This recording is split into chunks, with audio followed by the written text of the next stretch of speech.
అందరికీ నమస్కారం. Welcome back to Vamshi Bhavani. ఇవాటి ఈ వీడియోలో ప్రస్తుతం ఐటీ ఇండస్ట్రీలో జరుగుతున్న నేను చూస్తున్న డిఫరెంట్ ప్యాటర్న్స్ కానీ, డిఫరెంట్ ఇన్సిడెంట్స్‌ని బేస్ చేసుకొని నాకు ఉన్న ఇన్‌సైట్స్‌ని ఈ వీడియోలో మీతో షేర్ చేస్తాను. సో, నేను జస్ట్ అపార్ట్ ఫ్రమ్ ఈ ఎడ్‌టెక్, ఈ కోర్సెస్ ఇదంతా కాకుండా ఒక వర్కింగ్ ఎస్‌డి2ని కాబట్టి ఓవరాల్‌గా ఏం జరుగుతుంది అనేది నేను మీకు షేర్ చేస్తాను. ఏం జరిగింది? ఏం జరుగుతోంది? ఏం జరగబోతోంది? దిస్ ఈస్ నాట్ స్క్రిప్టెడ్ కాబట్టి వీడియో లెంత్ ఎక్కువ ఉండొచ్చు, తక్కువ ఉండొచ్చు. బట్ చూసేయండి. In this video I will try to cover things about ఐటీకి ఇంకా స్కోప్ ఉందా లేదా, మీరు కనుక ఇంకా బీటెక్ జాయిన్ అవ్వకపోతే మీ డెసిషన్ ఏ విధంగా ఉండాలి, ఆ తర్వాత సో ప్రస్తుతం చదువుతున్నారా, చదివితే ఐటీ అని ఐటీయా, పాస్ అవుట్ అయిపోతే అగైన్ ఐటీ అని ఐటీయా, మీకు గ్యాప్ ఉందా లేదా, దాంతోపాటు ఈ ఏఐ ఇంపాక్ట్ ఏంటి, రిసెషన్ ఏమైనా ఉందా, all different things right. IT గురించి ఒక మంచి ఐడియా అయితే మీకు ఈ వీడియో తర్వాత వస్తుందని చెప్పి భావిస్తున్నాను. నచ్చితే షేర్ చేయండి. Okay, first things first. IT ప్రస్తుతానికి ఇండస్ట్రీలో ఇంకా స్కోప్ ఉందా అంటే the answer is yes. Scope ఉంది. మీరు చూసిన ఆ 2% కట్స్ మీదనో ఒక కంపెనీ మీదనో కంప్లీట్ ఇండస్ట్రీని మీరు జడ్జ్ చేయలేరు. సాఫ్ట్వేర్ ఇండస్ట్రీ రోజు రోజు పడిపోతుంది sir. Right. But definitely trend మారింది. ట్రెండ్ ఎలా మారింది అంటే, ఇదివరకు కంపెనీస్లో the org structures use to be pyramid structure అనమాట. అంటే పిరమిడ్ ఎలా ఉంటుంది, ఈ ట్రయాంగిల్ షేప్ ఇలా ఉంటుంది కదా. సో దాంట్లో బేస్ పెద్దది అండ్ పైన పాయింటెడ్ టిప్ ఉంటుంది. అదేవిధంగా ఎలా ఉండేది అంటే, కింద ప్రెషర్ లెవెల్లో ఎక్కువ మంది ఉండేవారు. వాళ్ళకంటే కొంచెం తక్కువ మంది ఎస్టీ2స్లో, ఇంకొంచెం తక్కువ మంది సీనియర్లో, ఇంకొంచెం తక్కువ మంది స్టాఫ్లో అలా ఉండేది ల్యాడర్. కానీ స్లోగా ప్యాటర్న్ మారింది ఏంటి అంటే, ఈ కోవిడ్ తర్వాత రిసెషన్ తర్వాత ప్యాటర్న్ మారింది ఏంటి అంటే, చేంజ్ అయింది ఏంటంటే, ఈ పిరమిడ్ స్ట్రక్చర్ కాస్త డైమండ్ స్ట్రక్చర్ అయింది. అంటే పైన టాప్ లెవెల్ తక్కువ మంది ఉంటారు, కింద ఫ్రెషర్ లెవెల్ కూడా తక్కువ మంది ఉంటారు, కానీ మిడ్ లెవెల్ ఇంజనీర్స్ ఎక్కువ ఉంటారు. కాబట్టి if you are already working professional, మీరు డెఫినెట్లీ మంచి స్కోప్లోనే ఉన్నారు. I'm safe. But if you are still yet to get a IT job, yes, chances కొంచెం తగ్గాయి. And one answer is for sure ఏంటంటే, ఇదివరకు IT job was the default, ఎందుకంటే requirement చాలా ఎక్కువ ఉండేది రైట్. కాబట్టి ఇట్ వాస్ డిఫాల్ట్. అంటే కొంతమంది ఏం చేసేవారు, గ్యాప్ తీసుకునేవారు, గవర్నమెంట్ ఎగ్జామ్స్కి ప్రిపేర్ అయ్యేవారు. ఒకవేళ రాకపోతే అప్పుడు ఐటీకి వచ్చి 6 నెలల ట్రైనింగ్, జాబ్. అది ఉండకపోవచ్చు.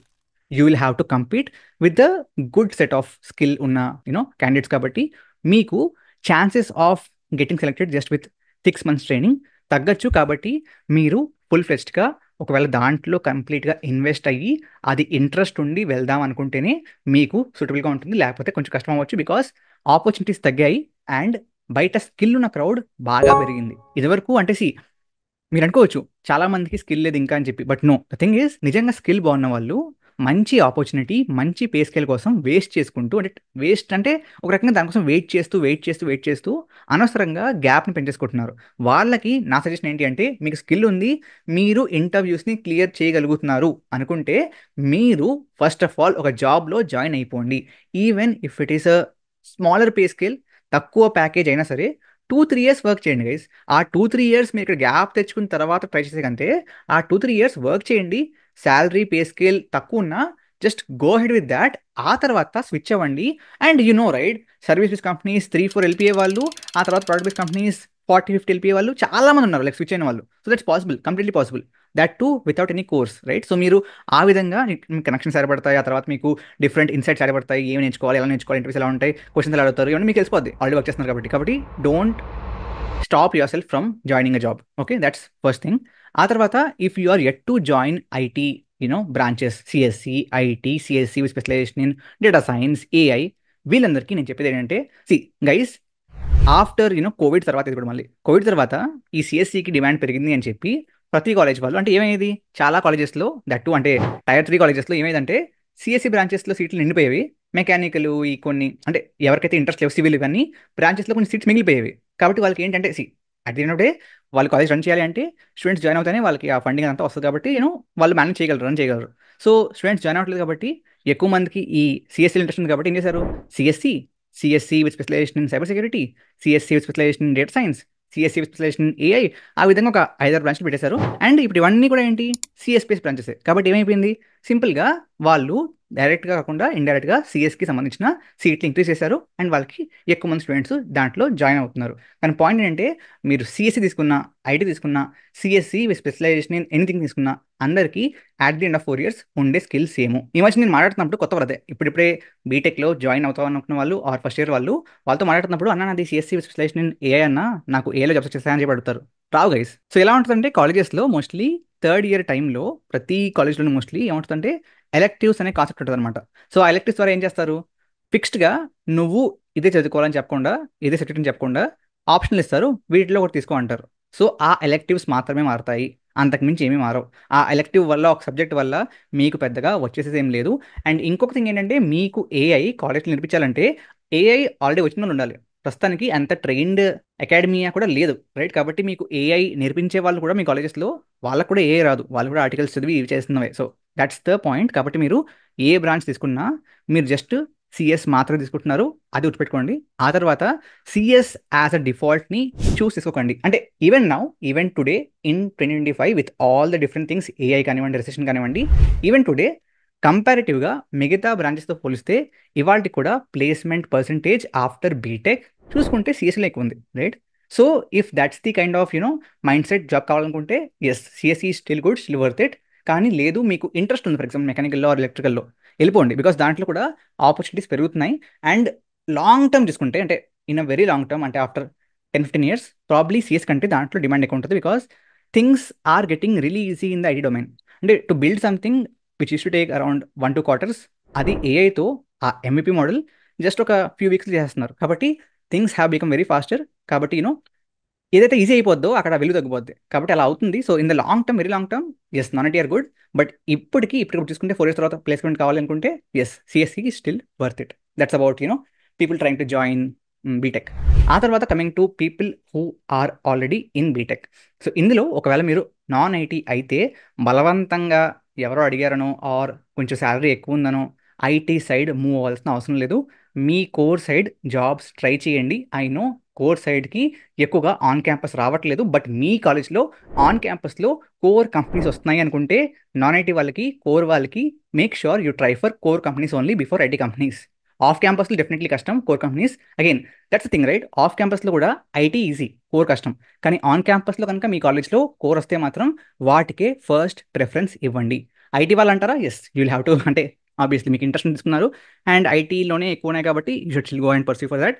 అండ్ ఐటీలో ఉన్న వాళ్ళు కూడా, అంటే CSC, IT specialization in something or CSC specialization in something, వీళ్ళందరూ కూడా ఎక్కువగా చేస్తుంది ఏంటి, కాలేజ్లో ఉండగానే వెబ్ డెవలప్మెంట్ నేర్చుకుందాం, డేటా సైన్స్ నేర్చుకుందాం, ఏఐ నేర్చుకుందాం, నేర్చుకోండి తప్పలేదు. బట్ కావాల్సింది ఏంటి, మినిమం బేసిక్ ఏంటి, డిఎస్ఏ అండ్ సిఎస్ ఫండమెంటల్స్. అంటే ఏంటి, ఓఎస్, అదే ఆపరేటింగ్ సిస్టమ్, డిబిఎంఎస్, నెట్వర్క్స్, సిఓసిఏ, ఇవి బేసిక్, ఇవి కంపల్సరీగా కావాల్సినవి. వాటి మీద ఫోకస్ చేయండి. అవి రాకుండా మిగతా వచ్చేసి ఏం చేస్తారు, అర్థమైందా? సో చాలా మందికి ఫర్ ఎగ్జాంపుల్ మీకు ఏఐ వచ్చేసి ఏ ఏజెంట్లు బిల్డ్ చేయవచ్చు, బట్ డిఎస్ఏ రాదు, మిమ్మల్ని ఎవరు తీసుకోరు. అర్థమవుతుందా? సో డిఎస్ఏతో పాటు మిగతా వస్తే గుడ్, బట్ మిగతా రాకుండా డిఎస్ఏ మాత్రమే వస్తే ఈవెన్ దట్స్ ఫైన్. కాబట్టి focus on DSA only first. ఆ తర్వాత ప్రాజెక్టులు కానివ్వండి, ఇంటర్న్షిప్ కానివ్వండి, ఏదైనా సరే, okay, focus on DSA if you are in CSC based branches. That's for students who are currently studying. Now coming to people who have passed out. Already pass అయిపోతే non IT వాళ్ళకి పెద్దగా బయట core బ్రాంచెస్లో ఉన్న వాళ్ళకి, అంటే core జాబ్స్కి పెద్ద scope లేదు ఆఫ్ క్యాంపస్లో, చాలా తక్కువ. ఎందుకంటే it's mostly via on campus only, right? కాబట్టి ఛాన్సెస్ తక్కువ. ట్రై చేస్తే చేయండి, బట్ యా తక్కువే. So if you're trying to get in to IT side, అదే ఆప్షన్ యాక్చువల్లీ ఎక్కువగా. So it's okay, right? And ఇక్కడ కూడా మీరు, అంటే ఈవెన్ గ్యాప్ ఉన్నా సరే ఆ గ్యాప్ని జస్టిఫై చేసేందుకు ఒక డొమైన్ వస్తే మంచిది, web development, data science, anything వస్తే మంచిది. బట్ అక్కడ కూడా the core is still the same, DSA, CS fundamentals, కొన్ని కంపెనీస్లో యాప్టిట్యూడ్, ఇందాక చెప్పడం మర్చిపోయాను. So DSA, CS fundamentals and aptitude, ఇవి వస్తేనే మిగతావన్నీ ఇట్ లైక్ మేక్ సెన్స్. కాబట్టి even if you are passed out, make sure you focus on these basics first. ఆ తర్వాత మీ గ్యాప్ని జస్టిఫై చేసేందుకు ఇవన్నీ ఓకే ఇంపార్టెంట్, ఓకేనా? అండ్ ఈ గ్యాప్ వచ్చిన వాళ్ళకి, అంటే ఒక రికమెండేషన్ నా నుంచి ఏంటంటే, ఈ ఫేక్లు, బ్యాక్ డోర్లు ఇవన్నీ ట్రై చేయకండి. బికాస్ షార్ట్ టర్మ్లో హెల్ప్ అయినా లాంగ్ టర్మ్లో ఎక్కడ అది దొరికేస్తారో మీకు తెలియదు. కాబట్టి అనవసరంగా కెరీర్ని పాటించుకోకండి. ఈ ఫేక్లు అవి ట్రై చేయకండి. ఈ బ్యాక్ డోర్లు ఇవన్నీ అంటే బాగుంటాయి, కొంతమంది ఇన్స్టిట్యూట్లో మీకు డబ్బులు తీసుకుని ఇలా చేస్తే ఇది బాగుంటుంది. Don't do that, okay? I'm trying to help you out in that way. So gap పెరిగే కొద్దీ ఏం చేయాలి? గ్యాప్ పెరిగే కొద్దీ definitely chances of getting IT job తగ్గిపోతాయి. సో అట్ దట్ పాయింట్ ఎలా ఉంటుందంటే, ఐటీ జాబ్ గవర్నమెంట్ జాబ్స్లా కాదు, ఆర్ మిగతా ఎగ్జామ్స్లో కాదు, రైట్? సో ఇప్పుడు ఫర్ ఎగ్జాంపుల్ ఐఐటీ ఎగ్జామ్ ఉంది. ఐఐటీ ఎగ్జామ్ కోసం ముందే మీకు ఎలిజిబిలిటీ క్రైటీరియా ఉంటుంది, రైట్? ఈ ఎగ్జామ్ రాద్దామన్న వాళ్ళ కోసం అందరికీ కూడా రూల్ 1, రూల్ 2, రూల్ 3, రూల్ 4 ఈ విధంగా 4 రూల్స్ ఉన్నాయి. ఈ 4 రూల్స్ అందరూ మ్యాచ్ చేయాలి, ఈ క్రైటీరియాని సాటిస్ఫై చేయాలి, అప్పుడే ఎగ్జామ్ రాయొచ్చు. ఆర్ లెట్స్ ఒక ఆర్ఆర్బీ ఎగ్జామ్ ఉంది, సమ్ గవర్నమెంట్ ఎగ్జామ్ ఉంది, రైట్? దానికి ముందే ఎలిజిబిలిటీ క్రైటీరియా ఇది, ఇంత ఏజ్ ఉండాలి, ఇంత స్కిల్ ఉండాలి, ఇది చదువుకుని ఉండాలి, ఇంత పర్సెంటేజ్ ఉండాలి, ఇవన్నీ ఉంటాయి, రైట్? అలా ఐటీ జాబ్స్లో మీకు రిక్వైర్మెంట్ క్రైటీరియా, ఎలిజిబిలిటీ క్రైటీరియా ముందే అన్నిటికీ ఫిక్స్ కాదు. లెట్స్ ఏ నేను రేపొద్దున వంశీ భవాని ఐటీ సొల్యూషన్స్ అని చెప్పి ఒక కంపెనీ స్టార్ట్ చేశాను. నా రూల్స్ ఇంకొక సమ్ గజాల సొల్యూషన్స్కి రెండింటికి రూల్స్ వేరే వేరుగా ఉండొచ్చు. It neat same. నేను ఫర్ ఎగ్జాంపుల్ గ్యాప్ ఉన్న వాళ్ళని మాత్రమే తీసుకుంటా అని చెప్పొచ్చు. ఇంకో కంపెనీ గ్యాప్ ఉన్న వాళ్ళు అసలు వద్దని చెప్పొచ్చు. ఇంకో కంపెనీ ఈ ఇయర్ నుంచి ఈ ఇయర్ వరకు, అంటే ఫర్ ఎగ్జాంపుల్ 2018 నుంచి 25 వరకు వీళ్ళు మాత్రమే కావాలి. వేరే కంపెనీ మేబీ నో నాకు ఓన్లీ ఈ ఇయర్ పాస్ అవుతున్న వాళ్ళు మాత్రమే కావాలని చెప్పొచ్చు. సో ప్రతి కంపెనీకి ఎలిజిబిలిటీ వేరేగా ఉంటుంది. కాబట్టి పాసిబిలిటీ ఇస్ దాట్ మీరు ఎలిజిబిలిటీ క్రైటీరియాని సాటిస్ఫై చేసే కంపెనీస్ చాలా ఉన్నాయి, రైట్? మీరు సరిగ్గా వెతకట్లేదు. వెతకాలి, వెతుకు. So that's up to you. Again ఏది వాడాలన్నా, లింక్డ్ఇన్, నౌకరియా, ఏదో ఒకటి వాడినా సరిపోద్ది గైస్. జస్ట్ లింక్డ్ఇన్ మాత్రమే వాడినా సరిపోద్ది. అంతే తప్ప లింక్డ్ఇన్, నౌకరీ అది ఇది అన్నీ కావాలంటే అక్కర్లేదు కూడా. Just follow one thing. దాంతోపాటు ఇఫ్ యూ వాంట్, అగైన్ ఇదేదో ప్రమోషన్ కాదు, నేను అక్కడ డబ్బులు చార్జ్ చేయట్లేదు. వంశీ భవాని టెలిగ్రామ్ ఛానల్ ఒకటి ఉంది, దాంట్లో నాకు తెలిసినవి కొత్తవి ఏమైనా వస్తాయి అప్డేట్స్ మోస్ట్లీ ఫ్రెషర్స్కి పెడుతూ ఉంటాను. సో ఫ్రెషర్స్ అంటే ఇంకా జాయిన్ కాని వాళ్ళు, ఎక్కువగా నేను గ్యాప్ ఉన్న వాళ్ళు వీళ్ళ కోసం ఫోకస్ చేస్తూ ఉంటాను. సో దాంట్లో జాయిన్ అవ్వండి, వస్తే పెడుతూ ఉంటాను. You can even go via that. అంటే బట్ అవసరం లేదు even Vamshi Bhavan channel if you are like వెతుక్కోలేకపోతారంటారు అని తప్ప, లేకపోతే లింక్డ్ఇన్లో వెతుక్కోండి. Okay, that's for the gap part and pass out part. నా కమింగ్ టు ఈ రిసెషన్ కానీ ఏఐ కానీ ఇంపాక్ట్ ఏ విధంగా ఉంది. ఒకవేళ again this is completely hypothetical. ఇప్పుడు నేను కానీ ఇంకొకరు కానీ చెప్పేది only based on few instances, right? కానీ ఓవరాల్గా కంప్లీట్ ఐటీ ఇండస్ట్రీలో రిసెషన్ ఉందా అంటే ప్రస్తుతానికి అంత లేదు. ఓకే, ఉండింది after Covid few months, couple of months, అంటే ఒక హాఫ్ ఇయర్ దాకా. బట్ ఇప్పుడు ప్రస్తుతానికి అంత లేదు. ఓకే, సో అంటే ఒక కంపెనీ ఒక డెసిషన్ తీసుకుందంటే it complete depends upon its financials, its structures, its future goals, all of that. దాన్ని స్పెసిఫిక్ అవుట్కమ్ని కంప్లీట్ ఇండస్ట్రీ మీద రుద్దకూడదు. ఓకే, రుద్దుతున్నారంటే వాళ్ళు ఐదర్ ఆ రుద్ది ఒక కోర్స్ అమ్ముదాం అనుకుంటున్నారు, ఆర్ మిమ్మల్ని తప్పుతో పట్టిస్తున్నారు. అలా రుద్దకూడదు. ఓకే, సో ఓవరాల్గా రిసెషన్ పెద్దగా ఏమీ లేదు. ఉంది అనుకుందాం రిసెషన్, రైట్? హైపోథెటికల్ కేస్ ఉన్నా సరే రెసిషన్ ఇస్ టెంపరీ, పర్మనెంట్గా ఉండదు. కాబట్టి డోంట్ వరీ అబౌట్ దాట్. నా coming to AI, yes, In the era of AI, దాని ఇంపాక్ట్ కొంచెం కొంచెం ఇంక్రీజ్ అవుతుంది అండ్ ఏఐ ఇక్కడే ఉంటుంది, రైట్? ఎక్కడికి వెళ్ళిపోతుంది. కాబట్టి గ్రాడ్యువల్గా దాని ఇంపాక్ట్ ఇంకా ఇంకా పెరుగుతుంది, right? So with that side మీరు కనుక ఒకవేళ ఏఐ సైడ్ నేర్చుకోవడం స్టార్ట్ చేస్తే, it need not be like మీరు మెషిన్ లెర్నింగ్ అల్గోరిథమ్స్ ఇవన్నీ నేర్చుకోలేదు. ప్రాబ్లీ మీ డొమైన్లో వాడగలిగే ఏఐ టూల్స్ ఏంటి, వాటితో స్టార్ట్ చేయండి. Learn about what is Cursor, what is Copilot, right? How can you create single page applications directly without code. So ఈ విధంగా tools that are useful in your domain నేర్చుకోండి. Let's say data science ఉంది, Julius AI ఎలా పనిచేస్తుంది. Chat జీపీటీలో how can you add tables and analyse data. Or if you're analyst, deep research mode ఏ విధంగా పనిచేస్తుంది. If you want to learn something, ఆ కొత్తగా వచ్చిన లెర్నింగ్ మోడ్ ఏ విధంగా పనిచేస్తుంది. All those things keep I on that. దానికోసం అగైన్ మన వంశీ వన్ ఛానల్లో వీక్లీ ఏఐ అప్డేట్స్ వస్తాయి, వాటిని కూడా మీరు ఫాలో అవ్వచ్చు. దాంతోపాటు ఇఫ్ యూ వాంట్, మనది ఒక పెయిడ్ కోర్స్ కూడా ఉంది. I'm not promoting that because ఈ వీడియో యొక్క ఇంటెన్షన్ కాదు. బట్ యా, ఓవరాల్గా guys I try to cover a lot of things. I don't know ఎంతవరకు కవర్ చేయగలిగానని చెప్పి, అండ్ కొంచెం తక్కువ టైంలో ఎక్కువ కవర్ చేయాలి కాబట్టి కొంచెం ఫాస్ట్గా మాట్లాడేశాను. I hope it's still fine. Let me know your thoughts, and help అయింది అనుకుంటే లైక్ చేయండి అండ్ షేర్ చేయండి. Thank you very much. జై హింద్, జై భారత్.